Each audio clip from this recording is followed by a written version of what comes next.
ইমানের সর্বোচ্চ শাখা কি? জি, ইমানের সর্বোচ্চ শাখা কি? সর্বোচ্চ শাখা নবী সালাত আদায়। ইমানের সর্বোচ্চ শাখা ইসলামী নবী। ইসলাম। আপনি অন্য ধর্মের ব্যক্তি, আপনি বলতে পারবেন? ইসলাম হইতে পারে। ভেবেচিন্তে বলতে পারবেন, 1 মিনিট টাইম আছে কিন্তু। একটু ইমানের সর্বোচ্চ শাখা কি? একটু ক্লু দিতে হবে আমাদেরকে।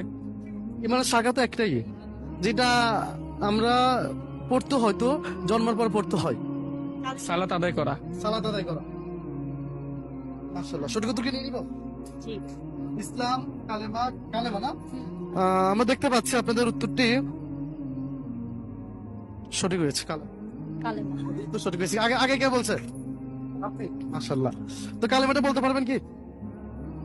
লা ইলাহা ইল্লাল্লাহ মুহাম্মাদুর রাসূলুল্লাহ। মাশাআল্লাহ, সঠিক উত্তর, সঠিক উত্তর।